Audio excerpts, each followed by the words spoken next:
Hey everybody. So I know it's kind of a weird time to be doing a stream like this, but well, it's when I have time. And that's kind of the issue with streaming when you have a full-time job. It's just kind of whenever you have the time to deal with it. So, thank you for everybody who made it. I'm sure a lot more people will watch this later on once I get it up and running, etc. So, anyways, people have been asking me to do more substantive content, like more political stuff, more kind of philosophical stuff, etc. And it's just been a bit of a challenge to figure out what exactly to talk about. Um, but I was thinking about it, and I've been doing. I like doing books because it gives me a lot to. It gives a really good structure. At least I think so for when I'm doing a video like this.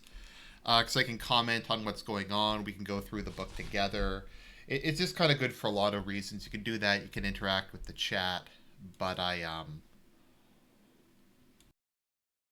thought, why not take a look at NRX 5 years later, and just to see how things developed, how far stuff went along from Nick Land's original ideas. So I guess what we broadly have is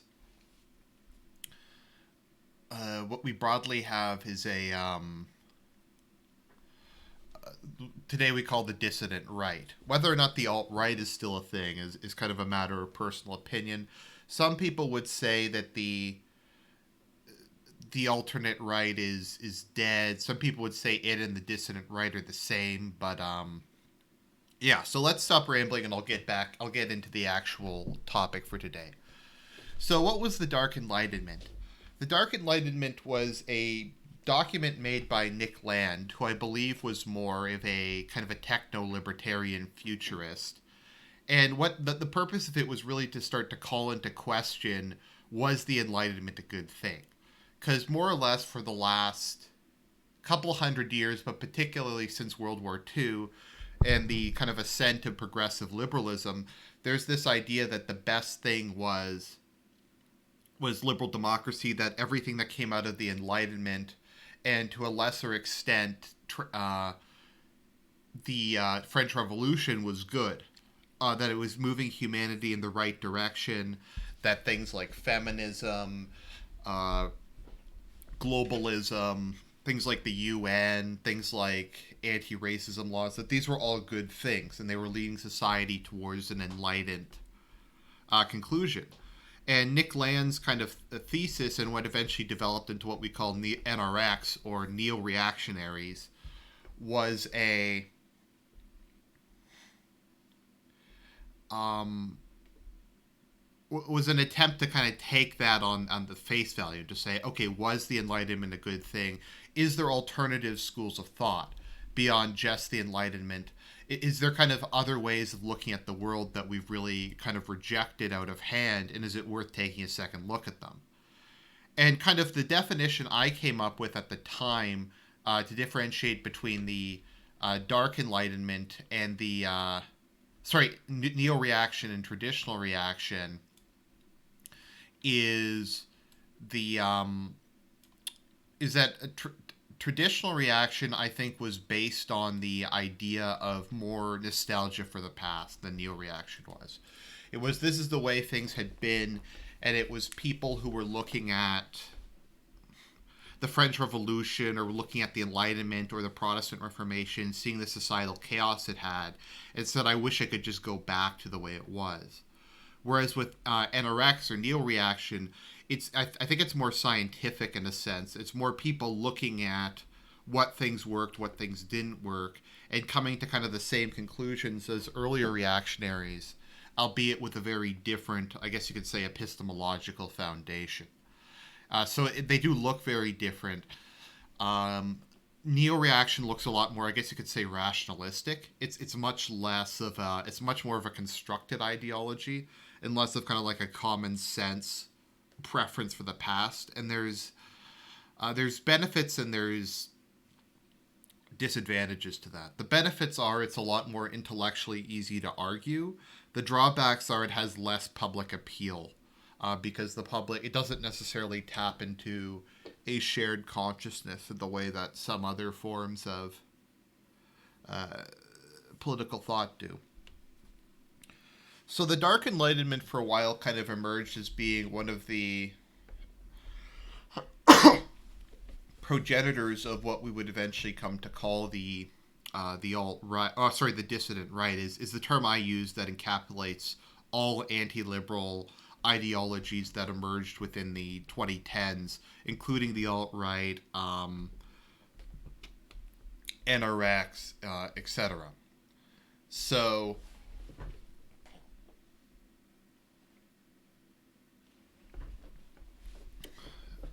NRX started off, it was always kind of, it was different from what became the alt-right because it was never very populist. It was always very much, if anything, disdainful of the public, and it placed a lot of focus on kind of not necessarily a vanguard party, but on aristocracy and a natural aristocracy who should have a strong guiding hand on society. It had a complete disdain for democracy, but I also found almost for representation in general. The idea was people are completely incapable of governing or ruling themselves, so they need kind of a group of enlightened monarchs, of enlightened rulers, basically, to control them, etc. So it developed in kind of a lot of mainly, like I said, a lot of the people who made it up tended to be very elitist. They didn't really care a lot about whether or not anyone beyond their sphere of friends actually took their ideas seriously. If anything, there was kind of a disdain. If like the normies would adopt the ideas, then that was a really bad thing. It was supposed to be for the aristocrats of the soul, etc. So like Evola was a big thing. Traditional Catholicism wasn't initially that big a thing, but it became bigger. A lot of the early NRX, at least in my memory, were secular traditionalists. They weren't. They were, I think you could say, pro-Christian, but they were not explicitly Christian in the way that kind of more current reactionary thought is. So let me see here. So yeah, so they kind of laid the groundwork of starting to question the Enlightenment. And eventually, once you started to have kind of the alt-right emerge, there was a lot of overlap between the two different groups, namely their opposition to mass immigration, to feminism, to, well, depending on who you're talking to, homosexuality, on kind of a lot of different issues like that. So there was these. Like I said, these deep kind of divisions that really early emerged. The alt-right also wanted to take a more populist way of looking at the world, I think, is a way of putting it. They wanted to have more people involved. They thought it wasn't that, like, far-right politics shouldn't just be for the kind of the elite few, but should be something that we should try to get all of society involved in. I guess is kind of one of the key difference that emerged, and it was something that I think kind of became an insurmountable gap between the two different ideologies, and they've kind of diverged. And I feel like NRX is kind of not a thing anymore. It more or less kind of completely vanished. And there's a couple holdouts, but by and large, it's just, like I said, not a thing anymore. The alt-right was a thing, but I think it's more or less also kind of fallen apart in the wake of Charlottesville. I think with the election of Trump, it lost a lot of its reason to exist. Kind of like how UKIP is collapsing now in the UK because it's accomplished its primary goal, which was to win the election. So with that being gone, it doesn't have a reason to exist, nor does the alt-right really have the same reason to exist as it used to. So the question is, what's going to emerge in kind of the aftermath of this? It's what's going to be kind of the next thing? Is it going to be kind of what we're seeing in Italy or Denmark or France, where kind of the alt-right or the dissident right just becomes more mainstream and joins established political parties? Is it going to be kind of what we see in maybe some other countries where Let me see here. Where it just it kind of disappears. Is there? It can continually to grow stronger. I mean, there's a lot of just very different paths it can take, and none of it's very clear at the moment. Where and what it's going to go. I just use the term dissident right now because the alt right is kind of a movement I don't think really exists post Charlottesville. It's never something I officially disavowed. It's just something that's not a thing anymore, if that makes sense. Um, so, anyways, without more rambling, let us begin. Nick Land's The Complete Dark Enlightenment. Let me know if the audio is coming in okay. Part 1. Neo-reactionaries head for the exit. Enlightenment is not only a state, but an event and a process. As the designation for an historical episode, concentrated in Northern Europe during the 18th century, it is a leading candidate for the true name of modernity, capturing its origin and essence. Renaissance and Industrial Revolution are others. Between Enlightenment and Progressive Enlightenment there is only an ounce of difference, because illumination takes time and feeds on itself, because Enlightenment is self-confirming, its revelations self-evident, and because retrograde, or reactionary, dark Enlightenment amounts almost to intrinsic contradiction. To become enlightened, in this historical sense, is to recognize, and then to pursue, a guiding light. There were ages of darkness, and then enlightenment came. Clearly, advance has demonstrated itself, offering not only improvement, but also a model.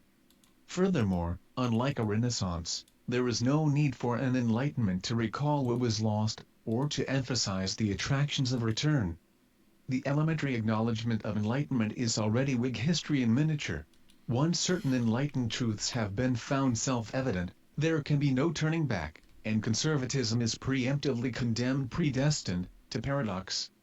F. A. Hick, who refused to describe himself as a conservative, famously settled instead upon the term Old Whig, which like classical liberal, or the still more melancholy remnant accepts that progress isn't what it used to be. What could an Old Whig be, if not a reactionary progressive? And what on earth is that? Of course, plenty of people already think they know what reactionary modernism looks like, and amidst the current collapse back into the 1930s their concerns are only likely to grow. Basically, it's what the F word is for, at least in its progressive usage. A flight from democracy under these circumstances conforms so perfectly to expectations that it eludes specific recognition, appearing merely as an atavism, or confirmation of dire repetition. Still, something is happening, and it is at least in part something else. One milestone was the April 2009 discussion hosted at Cathedral and Bound among libertarian thinkers, including Patry Friedman and Peter Thiel, in which disillusionment with the direction and possibilities of democratic politics was expressed with unusual forthrightness. Thiel summarized the trend bluntly: "I no longer believe that freedom and democracy are compatible." Okay, and here we can kind of see where I almost think you can think the liberalist tradition diverged from, I guess, what kind of eventually became it. I think to a certain extent the liberalists had kind of what eventually became liberalism, and kind of the more ideologically consistent classical liberals. I think at a basic level realized that their philosophy can no longer exist in the modern era. That in the age of identity politics, you don't have homogenous societies anymore. You have female. Um, what was I thinking of again? Sorry, I'm lost my train of thought there for a minute. Yeah, I think they realized that to a certain extent, classical liberalism was impossible within a modern society. You can't have classical liberalism with female suffrage, feminism, mass migration of third world immigrants, etc. They just are inherently incompatible.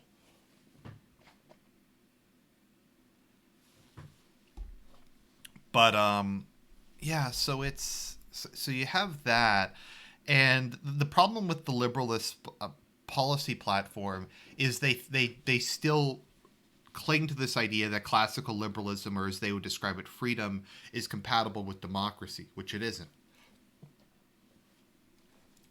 because at a very basic level, um, most people I don't think want freedom. I think what we define as freedom is something that is desired by people with high amounts of agency and people who are mainly self-sufficient. So, like, if you look at libertarianism, generally speaking, is a thing for upper middle class, white, often heterosexual males. That's kind of who it appeals to. It doesn't appeal to minorities, really, with a couple notable exceptions. It doesn't appeal to women. It's a very much, like I said, an upper middle class white male phenomenon. And most people don't want that. Women tend to want bigger government. Non-whites tend to want more authoritarian government. The idea of freedom of speech, once again, is something that is very intrinsic to only an increasingly small percentage of the population. Like, as I've said, and this is my primary criticism of the liberalist state, is that the liberalist state would have to be a police state. It would have to be kind of a totalitarian state that would actively suppress ideological opponents, because otherwise I could run on a platform of banning pornography, for instance. And if I won, then I'd ban pornography. And that would be against liberalist principles, but I could win an election 100% legitimately on that. Muslims could win an election on implementing Sharia law. And the core fault of liberalists, as it is with libertarianism, is the rejection of is the belief that people only want individual and economic freedom. But most people, I don't think, really care that much about that. The issue is, it's to a certain extent, it's like I said, upper middle class white males sitting in a room talking about their personal values, and they don't really understand what it's like outside of that. It's not something that really has a widespread appeal, nor will it ever have a widespread appeal. And that's kind of why, another reason why I think NRX failed and why the alt-right kind of took ascendancy, was it was more willing to make those compromises and become more of a populist movement. Anyway, so hopefully that makes sense. Let's keep going. In August 2011, Michael Lind posted a Democratic repost at Salam, digging up some impressively malodorous dirt, and concluding, "The dread of democracy by libertarians and classical liberals is justified. Libertarianism really isn't compatible with democracy. Most libertarians have made it clear which of the two they prefer. The only question that remains to be settled is why anyone should pay attention to libertarians." Lind and the neo-reactionaries seem to be in broad agreement that democracy is not only, or even, a system, but rather a vector, with an unmistakable direction. Democracy and progressive democracy are synonymous, and indistinguishable from the expansion of the state. Whilst extreme right-wing governments have, on rare occasions, momentarily arrested this process, its reversal lies beyond the bounds of democratic possibility. Since winning elections is overwhelmingly a matter of vote buying, and society's informational organs, education and media, are no more resistant to bribery than the electorate, a thrifty politician is simply an incompetent politician, and the democratic variant of Darwinism quickly eliminates such misfits from the gene pool. This is a reality that the left applauds, the establishment right grumpily accepts, and the libertarian right has ineffectively railed against. Increasingly, however, libertarians have ceased to care whether. That's very true. And Super 360 says it would be a nice change if Argent could read it instead of the robot. The problem with that is my voice would just get too tired. That's the issue. That's why I don't. Also, I'm just not very good at reading things out loud, as you may have noticed. My nonverbal learning disability makes it kind of difficult because I have trouble seeing the order of words, especially when I'm reading out loud. So I could try a different voice if people would prefer that. Let's see. I have VW Julie. Maybe that'll be better. But It is a structural inevitability that the libertarian voice is drowned out in democracy, and according to let me know if that's better. Because we can do that. What was I thinking of again? Yeah, I think the best argument against democracy that had kind of come up with me is, and how I describe it, is it's a nihilistic endeavor of paying off 51% of the population to get power for its own sake. Like whenever like a party's manages to gain power, more often than not, it's not even really ideological per se. It's about getting the organs of the state so you can pay off a slim plurality of the population to continue to maintain power. And that's kind of, in my opinion, more or less how it's always been and kind of how it always will be. At the same time, the idea that you can just get rid of all forms of democracy is absurd. All societies back to ancient Mesopotamia have had some form of representation, some form of election, if not formal, at least informal, in which a community selects leaders or representatives to speak to the king or the noble or whoever. So the idea that you can ever go back to this idealized form of absolute monarchy, which I don't think really existed except for a very brief period in the early modern period where communication and technology and stuff got just advanced enough to create a centralized bureaucratic state. I just don't think it's something that's going to kind of ever come about.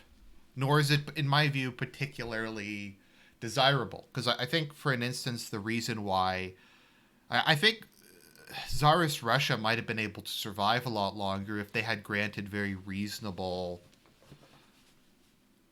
concessions to the not even the left, but the center right. The right in Russia didn't even want full liberal democracy. They just wanted basic representation and labor laws. But the czars refused to do any sort of compromise. So when kind of the revolution came about, there was still liberals and conservatives who opposed the Bolsheviks, but no one really gave a crap about the czar. According to Lind, it should be. Ever more libertarians are likely to agree. Voices democracy itself, in its historically dominant, Russian Let me know if this is better or worse. I can switch back to the other voice. dominant, Russianistic strain. It models the state as a representation of popular will, and making oneself heard means more politics. If voting is a mass self-expression of politically empowered peoples is enough. Yeah, that doesn't sound very good. Okay, give me a second. Let me just see if any of these are better. Is a nightmare engulfing the world. Okay, that's pretty bad. Right. For the hardcore neo-reactionaries, democracy is not merely doomed, it Oh, okay, that actually sounds pretty good. Okay, we'll go with that then. Okay, let's try that. For the hardcore neo-reactionaries, democracy is not merely doomed, it is doom itself. Systematically consolidating and exacerbating private vices, resentment. Why is it going so fast? For the hardcore neo... Okay, let me try and see if I can turn this down. Sorry. Technical difficulties. masses as a howling irrational mob, it... Okay, we're just going to go back to Paul. Paul seems to be the best. Then Enlightenment came. Clearly, advance has demonstrated itself. There were ages of darkness, and then Enlightenment came. Clearly, advance has demonstrated itself, offering not only improvement, but also a model. Furthermore, unlike a Renaissance, there is no need for an Enlightenment to recall what was lost, or to emphasize the attractions of return. The elementary acknowledgement of Enlightenment is already Whig history in miniature. Once certain enlightened truths have been found self-evident, there can be no turning back, and conservatism is preemptively condemned predestined to paradox. F.A. Hick, who refused to describe himself as a conservative, famously settled instead sorry. upon... Okay, for whatever reason that went back. Okay.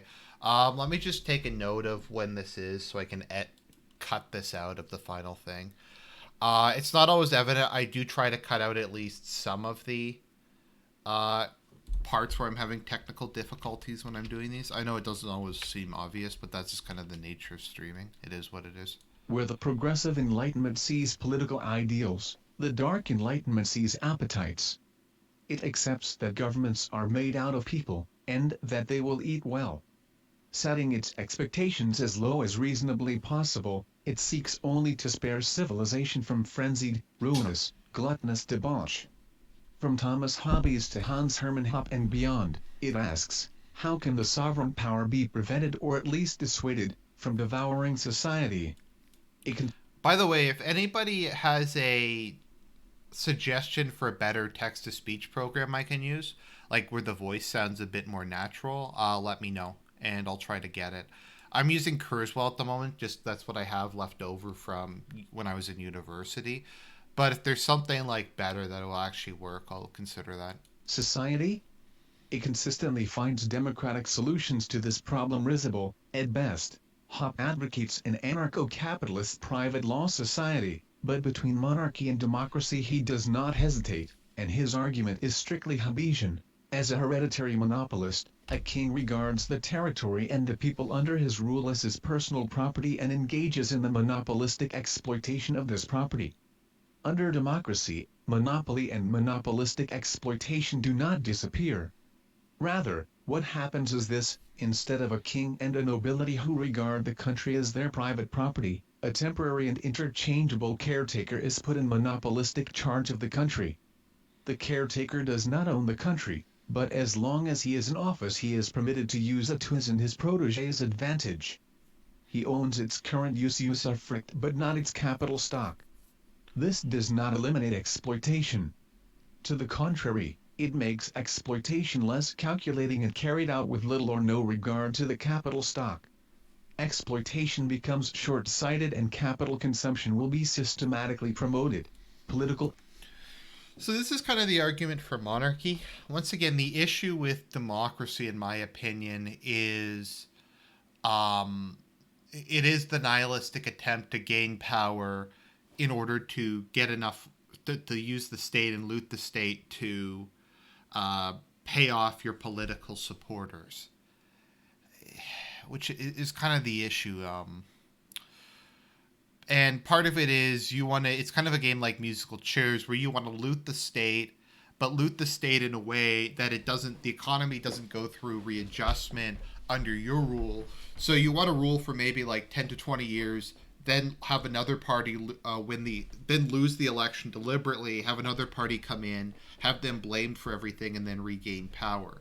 And I guess the argument is that a monarch,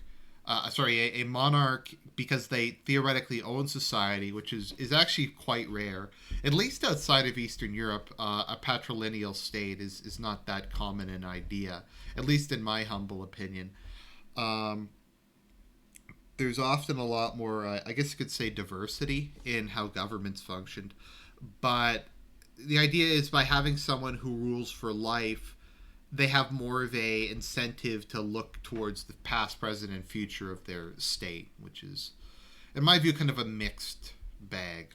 Political agents invested with transient authority by multi-party democratic systems have an overwhelming and demonstrably irresistible incentive to plunder society with the greatest. Sorry, just a side note, because what's his username? Super360 asks, "What are your current political views?" I'm broadly right wing. I'm just not particularly traditionalist, I guess you could say. I haven't particularly changed what I fundamentally believe in. I just have kind of broken a lot with the, I guess you could say, the more trad elements. I've kind of seen a lot of issues with them. And I find a lot of their rhetoric is just kind of unpleasant. But I haven't particularly changed. I just think to a certain extent, I got tired with a lot of kind of LARPing people who are like, we need to go back to 3 acres and a cow. We need to crush the urbanite, get rid of industrialized civilization, etc. And I've just kind of gotten tired of that. So I think it's not productive. I don't think you're ever going to convince the public to give up technology, nor do I really think you can. I think in general you have to stop trying to turn back the clock and try to direct the flow of history in a better course. As I've said, there are things that are eternal and there are things that are not. And our job should be to not do as the conservative does, which is to to try to slow down the speed of progress, but to try to preserve and to enforce what is eternal throughout human society, while accepting that some things do change. So combining principle with pragmatism, as opposed to pure pragmatism or pure principle, I guess. I don't know. I don't know if that makes any sense, but The greatest possible rapidity and comprehensiveness. Anything they neglect to steal or leave on the table is likely to be inherited by political successors who are not only unconnected, but actually opposed, and who can therefore be expected to utilize all available resources to the detriment of their foes. Whatever is left behind becomes a weapon in your enemy's hand. Best, then, to destroy what cannot be stolen. From the perspective of a democratic politician, okay, so just kind of a side note, like for example, I think representation and more representation and power to at least the upper middle class was inevitable once the early modern period came about. If you're going to have a tax base that's mostly upper middle class professionals, they're going to want some say in the government, and they're going to want the government to act in their interests, as well as in the interest of, I guess, kind of nobility, etc. Also, once we start to develop modern firearms, the idea of a hereditary aristocratic nobility um, was not a thing anymore. Because you could give a man off the street a musket, give him a couple weeks of training, and he could kill a knight who would spend his entire life becoming like a military juggernaut.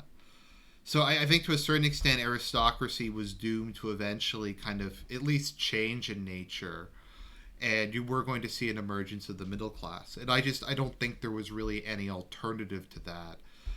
I think an issue a lot of people had was they didn't really come up with a way of dealing with it. So you had societies that wholly embraced it, and you had societies that failed to kind of come up with a way of dealing with it. And I think that's what led to a lot of the problems. What they could have done differently, I'm not really sure.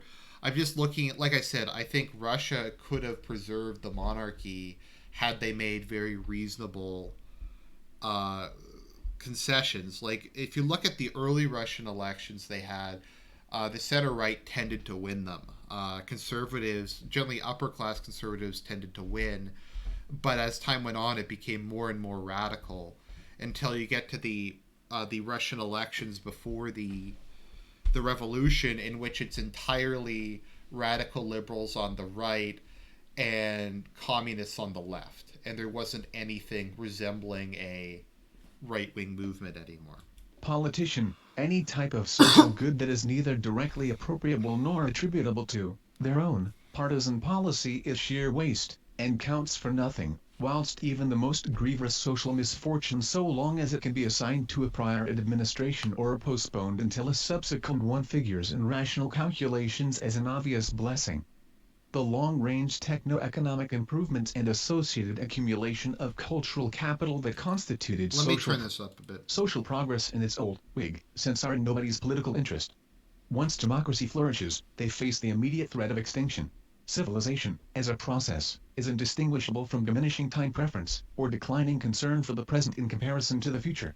Democracy, which both in theory and evident historical fact accentuates time preference to the point of convulsive feeding frenzy, is thus as close to a precise negation of civilization. Civilization as anything could be, short of instantaneous social collapse into murderous barbarism or zombie apocalypse, which it eventually leads to. As the democratic virus burns through society, painstakingly accumulated habits and attitudes of forward-thinking, prudential, human and industrial investment, are replaced by a sterile, orgiastic consumerism, financial incontinence, and a reality television political circus. Tomorrow might belong to the other team, so it's best to eat it all now. And just kind of some examples of that in my personal life.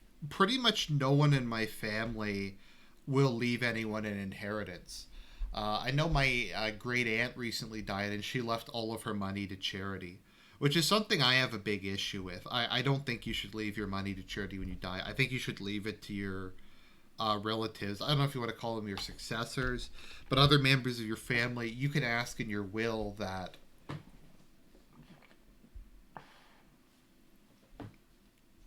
they donate some of it to charity, but I think charity begins at home.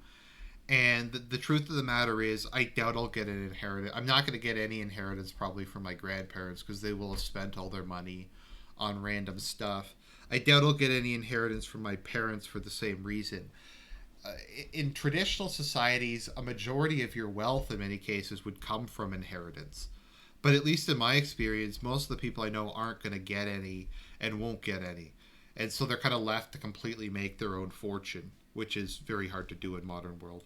Winston Churchill, who remarked in neo-reactionary style that the best argument against democracy is a 5-minute conversation with the average voter, is better known for suggesting that democracy is the worst form of government except all the others that have been tried. Whilst never exactly conceding that okay, democracy sucks, in fact, it really sucks, but what's the alternative? The implication is obvious. The general tenor of this sensibility is attractive to modern conservatives, because it resonates with their disillusioned acceptance of relentless civilizational deterioration, and with the associated intellectual apprehension of capitalism as an unappetizing but ineliminable default social arrangement, which remains after all catastrophic or merely impractical alternatives have been discarded. The market economy, on this understanding, is no more than a spontaneous survival strategy that stitches itself together amidst the ruins of a politically devastated world. Things will probably just get worse forever. So it goes. So if people are wondering how I would set up a state, I like one party, or rather dominant party systems, in which it's not really a totalitarian society, but you have one political party that more or less dominates, that has a degree of pluralism within it. Kind of some examples of that are United Russia, Fidesz, the People's Action Party in Singapore, increasingly the Communist Party in China, where you have one party that's kind of a union of the right, and while kind of socially liberal ideas are excluded, you'll have like more nationalist ideas, you'll have more kind of traditionalist ideas, you'll have capitalist ideas, etc., and there'll be a room for a certain amount of political pluralism, and the kind of the political party will be the voice of kind of the people, and people can join it in order to kind of make their voices heard, and you kind of move away from democracy in a traditional sense. That's, I guess, the kind of the closest way for how I would kind of structure a society. But I think some things are about modernity are good. Like, I think having a constitution with a guarantee of basic rights is largely a good thing. I think, but that's not even a modern idea. Like, back in Roman days, the Constitution, which, aka more or less the 12 Tables, was available for everybody. They post the 12 Tables in the forum. Anyone could go and read the laws, and Roman citizens could count on having the laws applied to them in a court. Reliable, robust judicial systems, not like the Supreme Court, but in general, and robust property rights are kind of some of the basis for a functional society and for economic success. So I think kind of what we end up having with a written constitution in the Enlightenment isn't even really something that different than what you had previously. What kind of changed is we put a whole bunch of positive rights in that weren't really there before. And once again, like, a positive right is something you're entitled to. Like in the EU, it's gone insane. I think in Britain, they've said the right to travel to a foreign country is now an enshrined right. It's you have a right to have it paid for by the government, etc. My view of rights is basically negative rights are there, but they are subject to the survival of the state. So, like, people will say, oh, Abraham Lincoln imprisoned people without trial. He had to preserve the survival of the country, because your negative rights are dependent upon the state and its ability to enforce them, to end the state of anarchy and to bring about a law-abiding society. So that's something that I think just kind of naturally exists. Whereas with positive rights, I don't think they're necessarily a bad idea, because it's 2018. We really shouldn't have people starving in the streets anymore. Society has just become so immensely wealthy. I don't think there's really an excuse for people to starve, or even necessarily for homelessness in general. To my mind, a positive right is kind of a moral compunction you place on society. That's something you can fulfill if possible. But once again, it's kind of a pragmatic thing. Like if everybody can eat and it can be done without destroying society, then sure, there's no reason to not make it a right. But it has to be seen. It's dependent upon the ability of society to provide it. Like South Africa, homeless means jobless. Okay, the issue with homelessness is the thing you have to keep in mind is most homeless people, at least in Canada, are mentally ill or drug addicts, mostly both. So you can give them jobs, you can give them housing, but they'll just leave them, or they'll. I find, at least in my experience, people who are at least somewhat competent will find a way to not be homeless, even if it's living in like the shittiest roach infested apartment, working a terrible minimum wage job.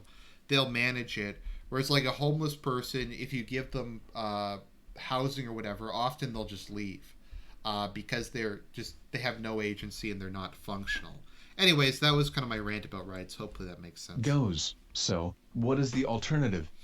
There's certainly no point trawling through the 1930s for one. Can you imagine a 21st century post-democratist society? One that saw itself as recovering from democracy, much as Eastern Europe sees itself as recovering from communism? Asks Supreme Civ Lord of the Neo-reactionaries, Mencius Moldbug. Well, I suppose that makes one of us. Moldbug's formative influences are Austro-libertarian, but that's all over. As he explains, libertarians cannot present a realistic picture of a world in which their battle gets won and stays won. They wind up looking for ways to push a world in which the state's natural downhill path is to grow, back up the hill. This prospect is Sisyphean, and it's understandable why it attracts so few supporters. His awakening into neo-reaction comes with the Hobbesian recognition that sovereignty cannot be eliminated, caged, or controlled. Anarcho-capitalist utopias can never condense out of science fiction. Divided powers flow back together like a shattered Terminator, and constitutions have exactly as much real authority as a sovereign interpretative power allows them to have.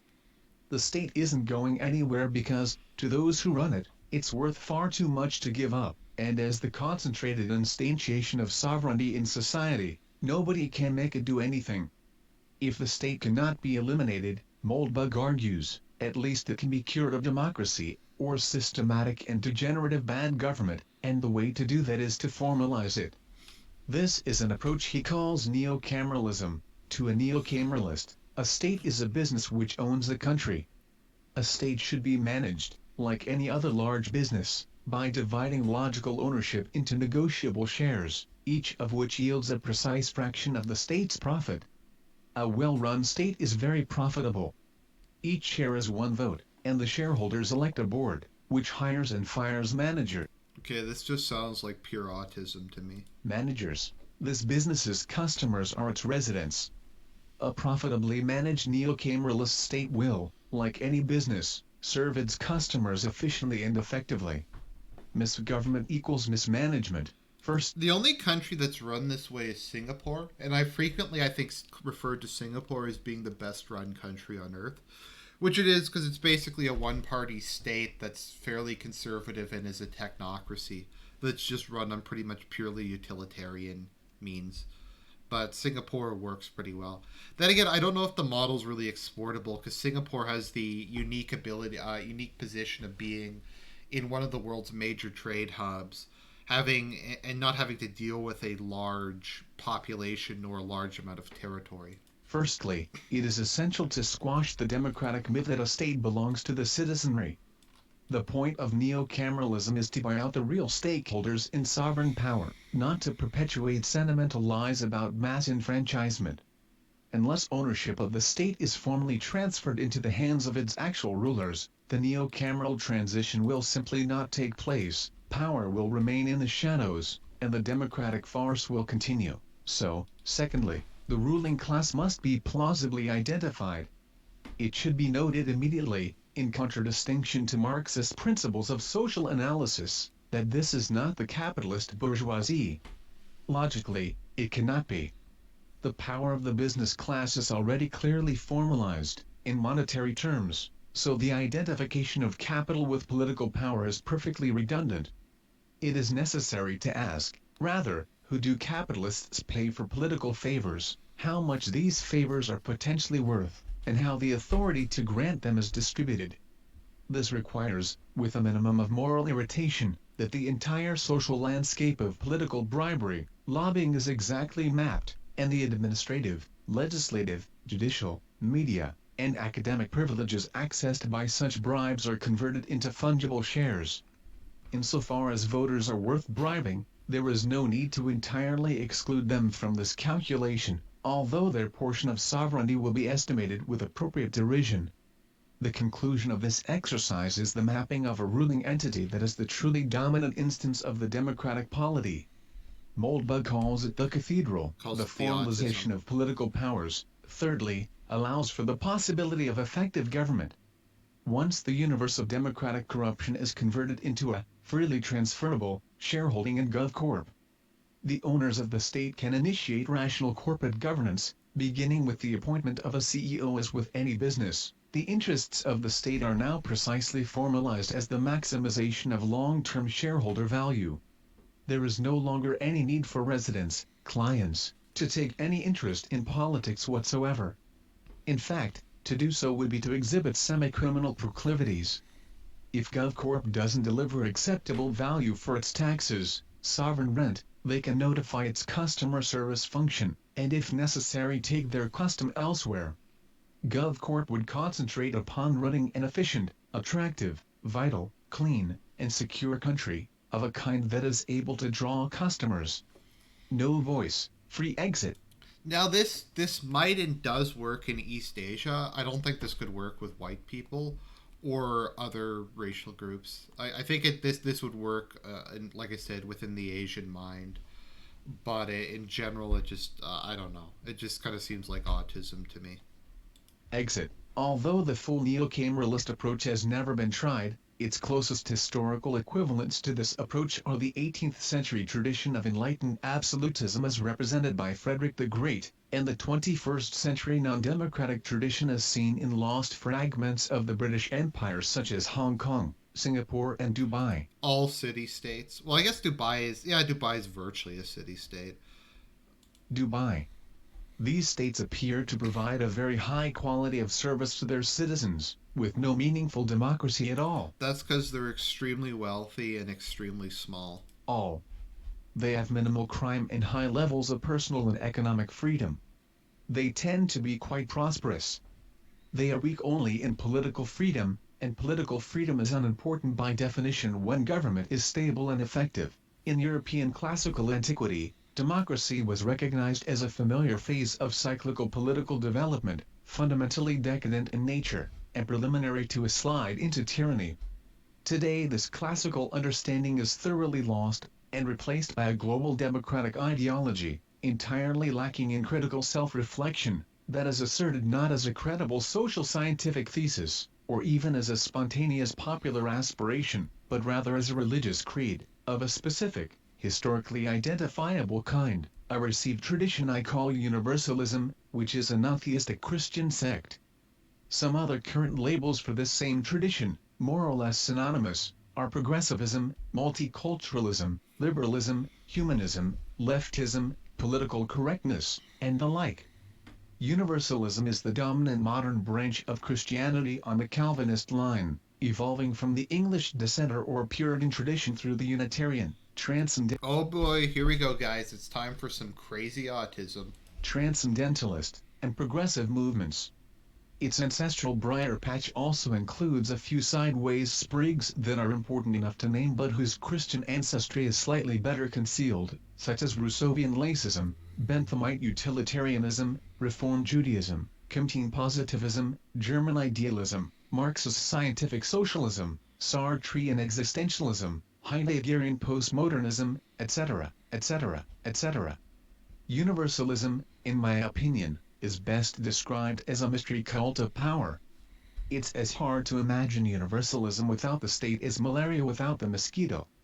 The point is that this thing, whatever you care to call it, is at least 200 years old and probably more like 5. It's basically the Reformation itself. And just walking up to it and denouncing it as evil is about as likely to work as suing Shubnagurath in small claims court. To comprehend the emergence of our contemporary predicament, characterized by relentless, totalizing, state expansion, the proliferation of spirit. William Lane Craig calls modern atheism, just normal modern liberalism, atheistic Platonism, because they have these ideas like human rights, etc., but there's no actual like metaphysical foundation for them. They're just like equality is a good thing, and you're like, why is equality a good thing? Because it just is. Human rights are good. All these things are good, and you saw this when Mauritian Struggle was debating Sargon, and Sargon had to admit that God exists, or else his ideas didn't make any sense.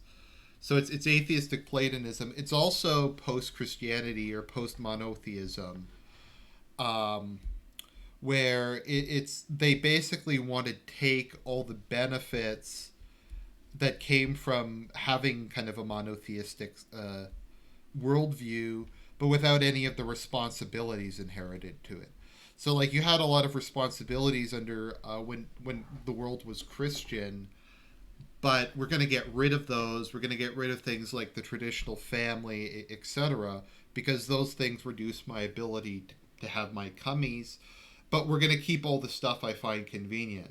So you you divorce rights and responsibilities, which is kind of a unique thing in human history. I hope that makes sense.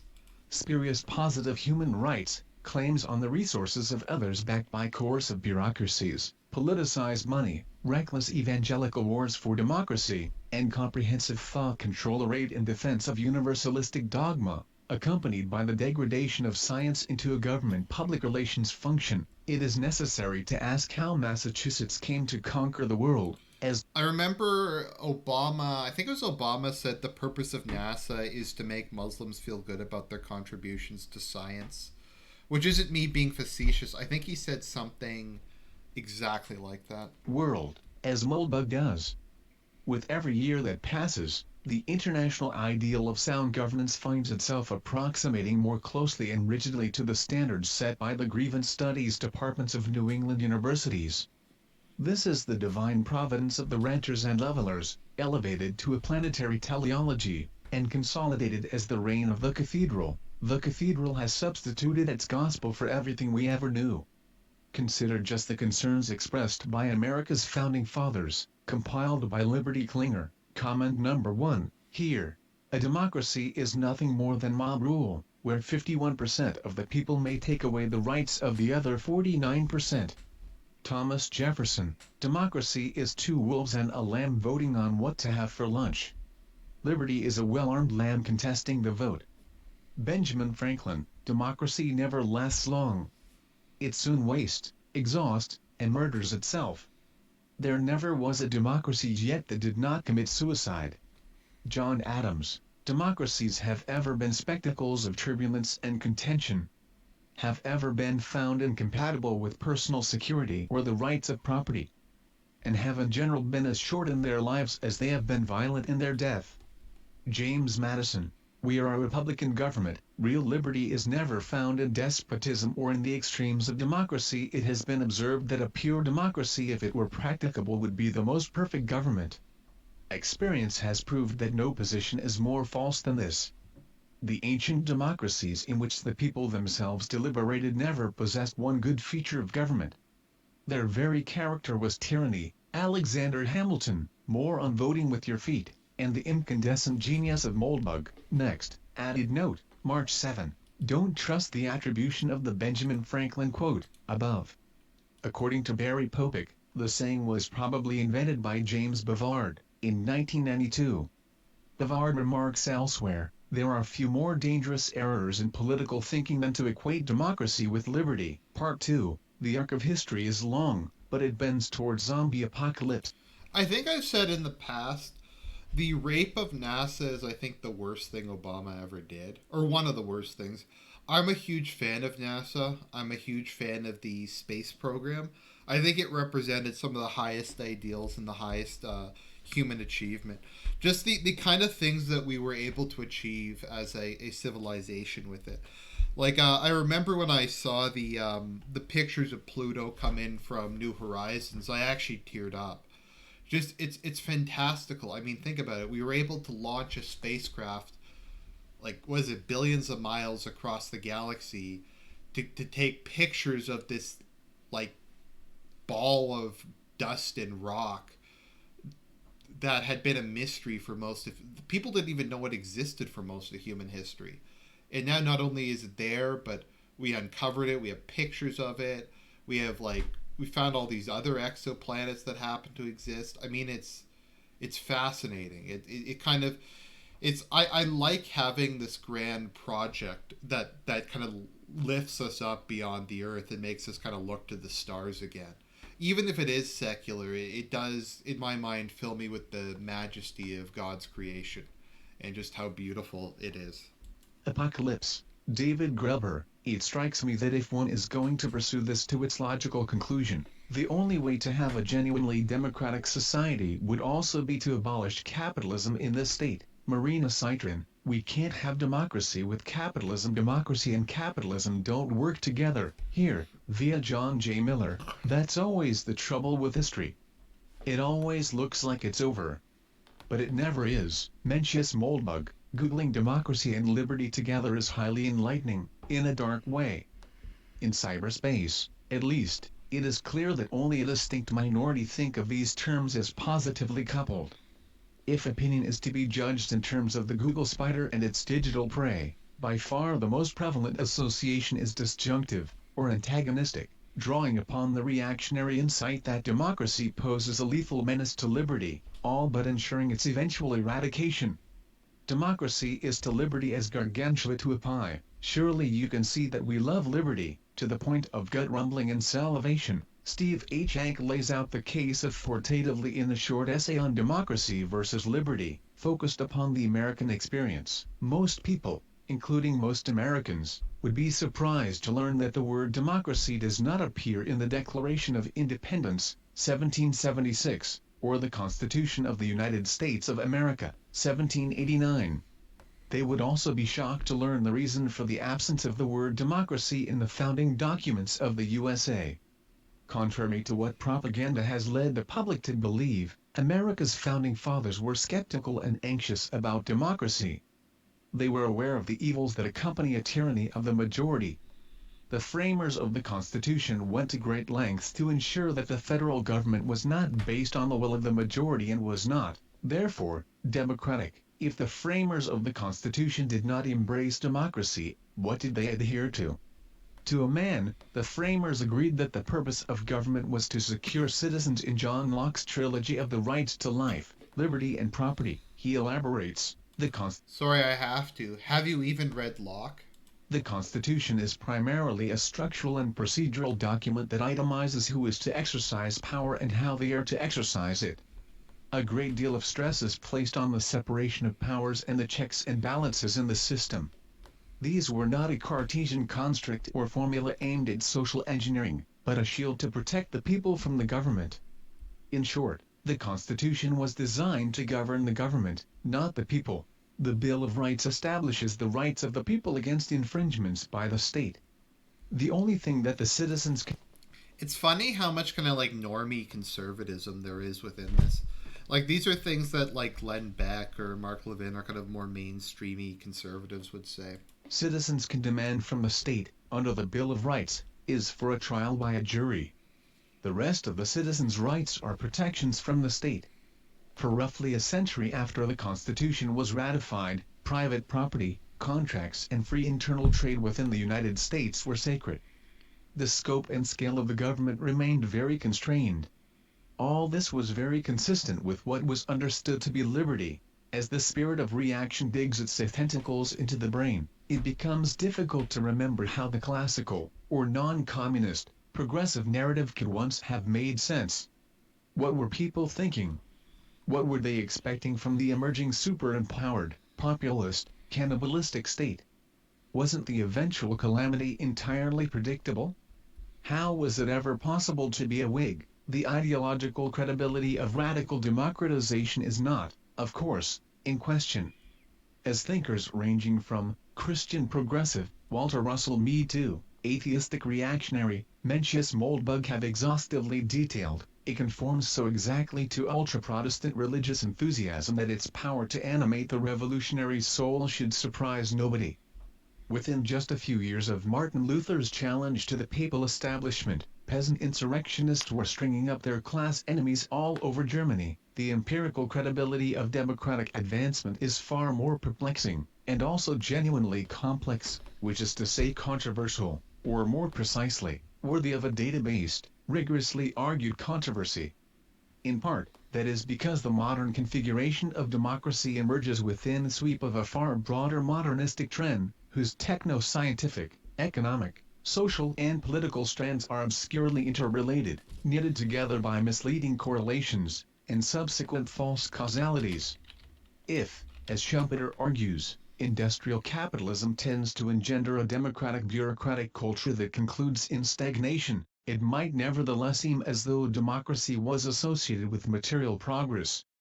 It is easy to misconstrue a lagging indicator as a positive causal factor, especially when ideological zeal lends its bias to the misapprehension. In similar vein, since cancer only afflicts living beings, it might with apparent reason, be associated with vitality. Robin Hanson, gently, notes, yes, many trends have been positive for a century or so, and yes, this suggests they will continue to rise for a century or so. But no, this does not mean that students are empirically or morally wronged for thinking it utopian fantasy that one could end poverty, disease, tyranny, and war by joining a modern-day Kennedy's political quest. Why? Because positive recent trends in these areas were not much caused by such political movements. They were mostly caused by our getting rich from the Industrial Revolution, an event that political movements tended, if anything, to try to hold back on average. Simple historical chronology suggests that industrialization supports progressive democratization, rather than being derived from it. This observation has even given rise to a widely accepted school of pop social science theorizing, according to which the maturation of societies in a democratic direction is determined by thresholds of affluence, or middle-class formation. The strict logical correlate of such ideas, that democracy is fundamentally non-productive in relation to material progress, is typically underemphasized. Democracy consumes progress. When perceived from the perspective of the Dark Enlightenment, the appropriate mode of analysis for Wow, he's gone into full-on rambling in this. Here, let me just delete quasi-libertarian. Oops, my bad. He's gone into full-on rambling. Let me just delete what we have, just so we can keep up. Let's see here. Okay, let's do this. Quasi-libertarian responses to the outbreak accept this implicitly. Given a population deeply infected by the zombie virus and shambling into cannibalistic... What the fuck is up with this whole zombie virus thing? I don't get it. There's all these people who legitimately believe that, like, the zombie apocalypse is going to happen. Is it just that their lives are really boring and unpleasant, and the idea of a zombie apocalypse is appealing to them because it will mean an end to their tortured existence? Don't answer that, because the answer is probably yes. Cannibalistic social collapse. The preferred option is quarantine. It is not communicative isolation that is essential, but a functional dissolidarization of society that tightens feedback loops and exposes people with maximum intensity to the consequences of their own actions. Was that like 20 buzzwords in one sentence? Actions. Social solidarity, in precise contrast, is the parasite's friend. By cropping out all high-frequency feedback mechanisms, such as market signals, and replacing them with sluggish, infrared loops that pass through a centralized form of general will, a radically democratized society insulates parasitism from what it does, transforming local, painfully dysfunctional, intolerable, and thus urgently corrected behavior patterns into... Okay, I'm gonna have to put this into the chat, into the description. That is like the single most fucking autistic thing I've ever seen. Like, what the fuck does that even mean? I don't know. That's just, oh. That's unfucking believable how incoherent that is. gnaw off other people's body parts, and it might be hard to get a job. That's the kind of lesson a tight feedback, cybernetically intense, laissez-faire order would allow to be learned. It's also exactly the kind of insensitive zombie-phobic discrimination that any compassionate democracy would denounce as thought crime, whilst boosting the public budget for the vitally challenged, undertaking consciousness-raising campaigns on behalf of those suffering from involuntary cannibalistic impulse syndrome, affirming the dignity of the zombie lifestyle in higher education curriculums, and rigorously regulating workspaces to ensure that the shuffling undead are not victimized by profit-obsessed, performance-centric, or even unreconstructed animationist employers, as enlightened zombie. There's this amazing page on Facebook. Let me see if they still post. It's hard to tell if pages still post or if Facebook, because No Lives Matter. Let me see if No Lives Matter is still posting stuff. Because they were like my favorite, one of my favorite pages on Facebook. Yep, No Lives Matter is still posting. Okay, cool. Enlightened zombie tolerance flourishes in the shelter of the democratic mega-parasite, a small remnant of reactionaries, attentive to the effects of real incentives, raise the formulaic question, you do realize that these policies lead inevitably to a massive expansion of the zombie population? The dominant vector of history presupposes that such nuisance objections are marginalized, ignored, and, wherever possible, silenced through social ostracism. The remnant either fortifies the basement, while stocking up on dried food, ammunition, and silver coins, or accelerates the application process for a second passport, and starts packing its bags. If all of this seems to be coming unmoored from historical concreteness, there's a conveniently topical remedy, a little digressive channel hopping over to Greece. As a You better digress, you sleazy asshole. If anybody knows what that's a reference to, post in the chat. A microcosmic model for the death of the West, playing out in real time, the Greek story is hypnotic. It describes a 2,500-year arc that is far from neat, but irresistibly dramatic, from proto-democracy to accomplished zombie apocalypse. Its preeminent virtue is that it perfectly illustrates the democratic mechanism in extremis, separating individuals and local populations from the consequences of their decisions by scrambling their behavior through large-scale, centralized redistribution systems. You decide what you do, but then vote on the consequences. How could anyone say no to that? What the fuck is he even talking about? This is some of the worst writing I've ever seen. Maybe I just have a bias against people just putting a whole bunch of buzzwords together, and I don't know, it doesn't even make any sense to me. I have trouble following this. That, no surprise that over 30 years of EU membership, Greeks have been eagerly cooperating with a social engineering mega-project that strips out all shortwave social signals and reroutes feedback through the grandiose circuitry of European solidarity, ensuring that all economically relevant information is red-shifted through the heat death sump of the European Central Bank. Holy fuck, let's reread that sentence.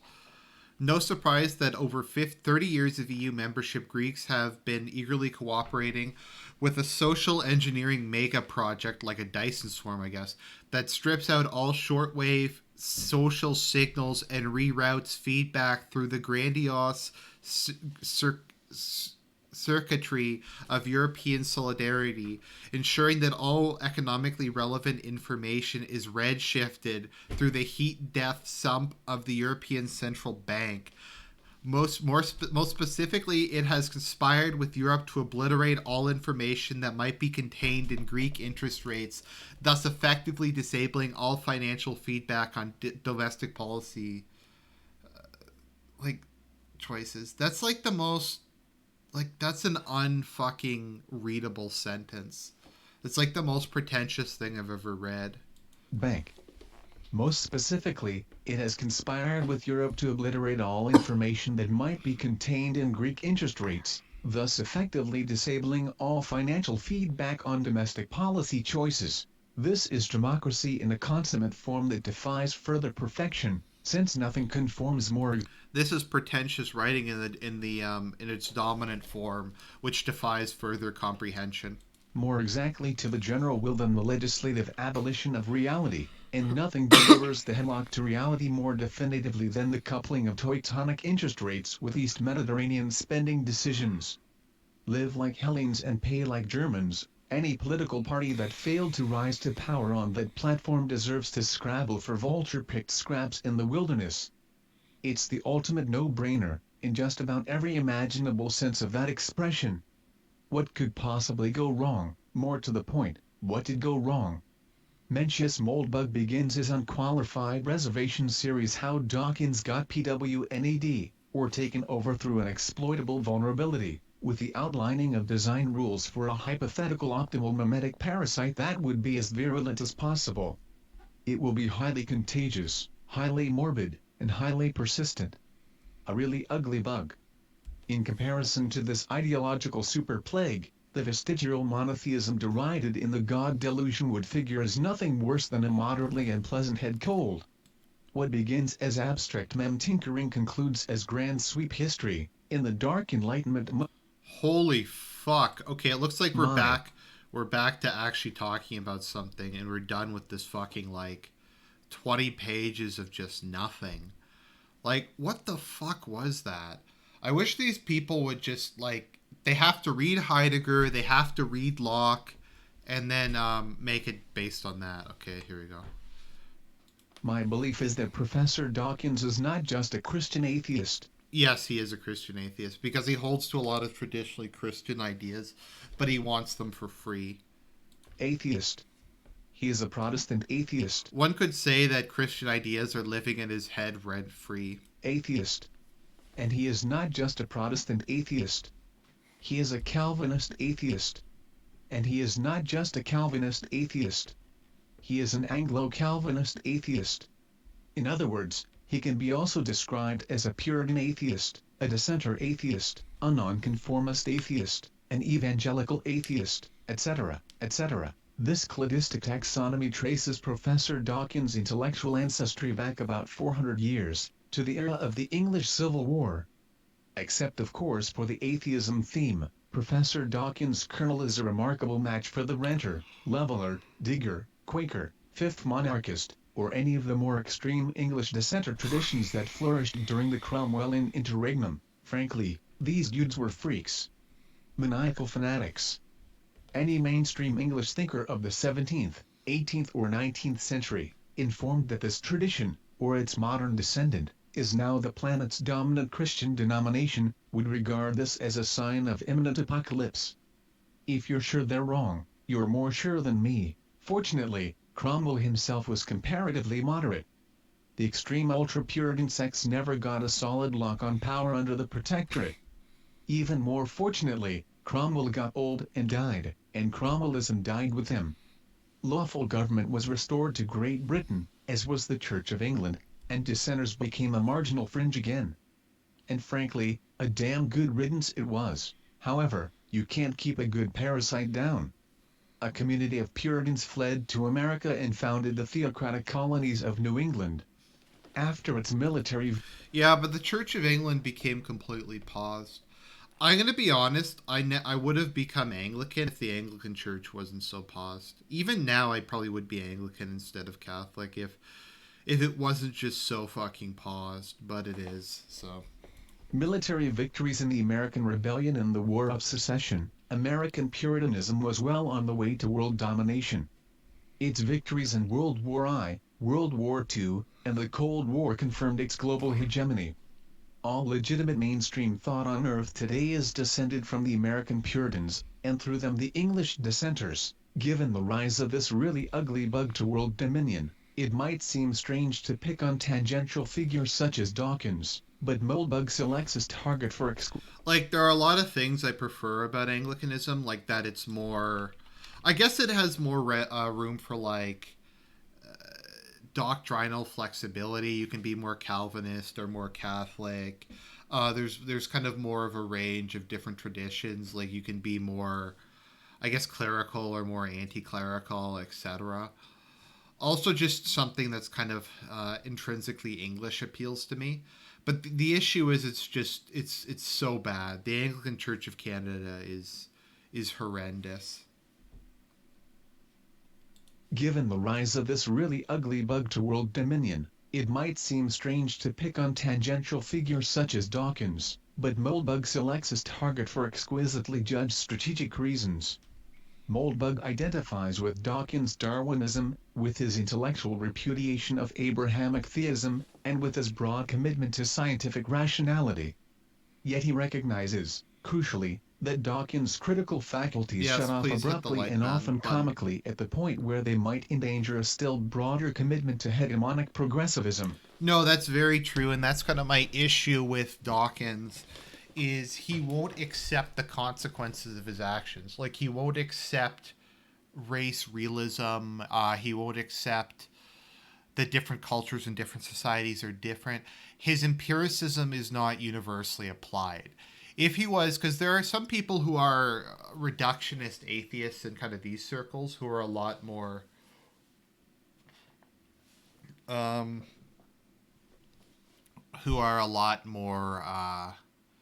honest, and they make a lot more sense. But Dawkins basically wants to be edgy enough, in his view at least, that he could be a celebrity, while at the same time have people live in his head. While at the same time ignore the unfortunate consequences of his ideology. Progressivism. In this way, Dawkins is powerfully indicative. Militant secularism is itself a modernized variant of the Abrahamic meta-mem, on its Anglo-Protestant, radical democratic taxonomic branch, whose specific tradition is anti-traditionalism. The clamorous atheism of I'm tired of everyone blaming Anglos for everything. I mean, what about France? Why does France always get a pass? Like, why do the French political tradition get a complete pass, the German political tradition get a complete pass, and everyone just blames Anglo thinkers for absolutely everything? atheism of the God delusion represents a protective feint, and a consistent upgrade of religious reformation, guided by a spirit of progressive enthusiasm that trumps empiricism and reason, whilst exemplifying an irritable dogmatism that rivals anything to be found in earlier God-themed strains. Dawkins isn't merely an enlightened modern progressive and implicit radical Democrat, he's an impressively credentialed scientist, more specifically a biologist, and, thus, a Darwinian evolutionist. The point at which he touches the limit of acceptable thinking as defined by the mimetic superbug is therefore quite easy to anticipate. His inherited tradition of low church ultra-Protestantism has replaced God with man as the locus of spiritual investment, and man has been in the process of Darwinian research dissolution for over 150 years. As the sound, decent person I know you are. Like, I get tired of people blaming Protestantism for everything, because it's not like Catholicism is better in most of the world. In fact, in Latin America, Protestantism is generally speaking better than Catholicism. Like, in a lot of countries, if you're Protestant, you tend to be opposed to gay marriage. If you're Catholic, you tend to support it. It's much worse on average than like Pentecostalism and that kind of thing.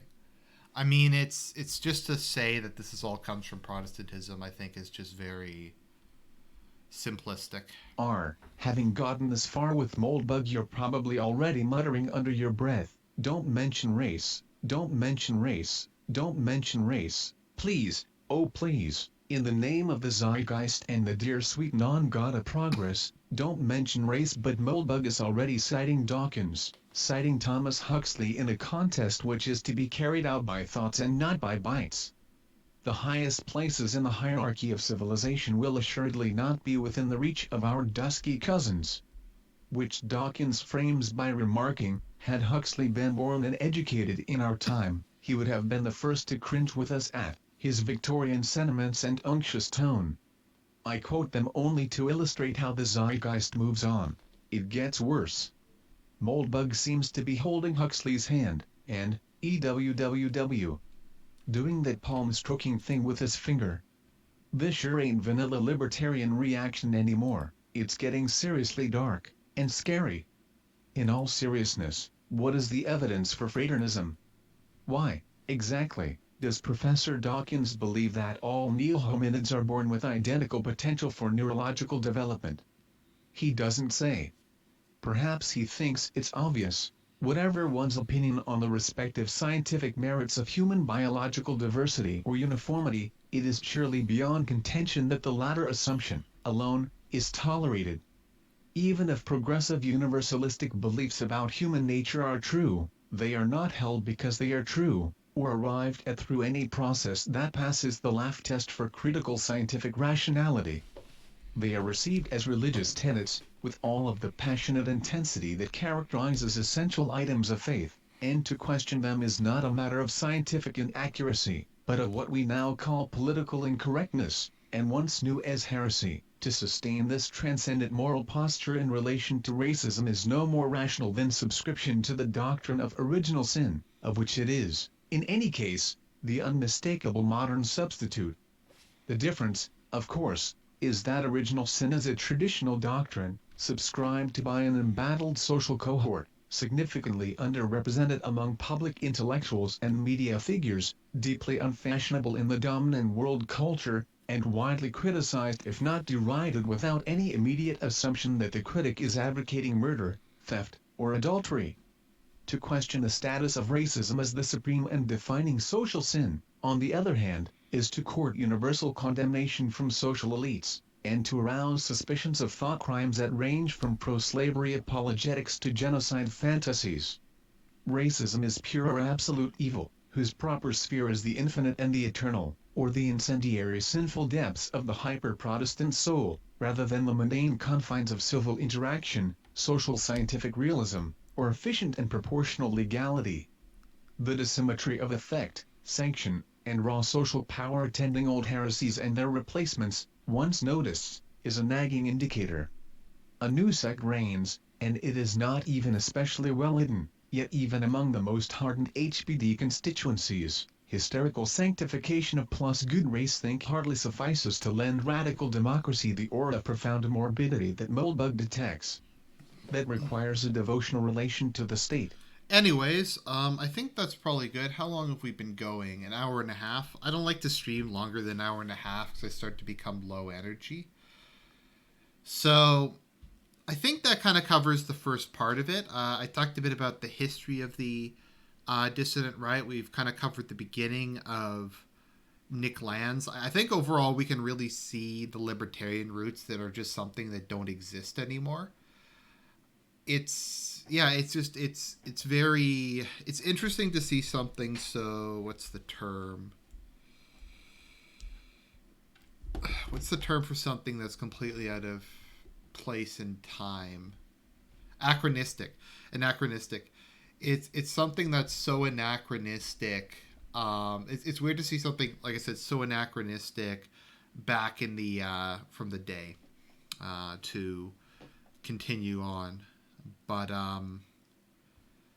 yeah, sorry, something so anachronistic from a time period so recent.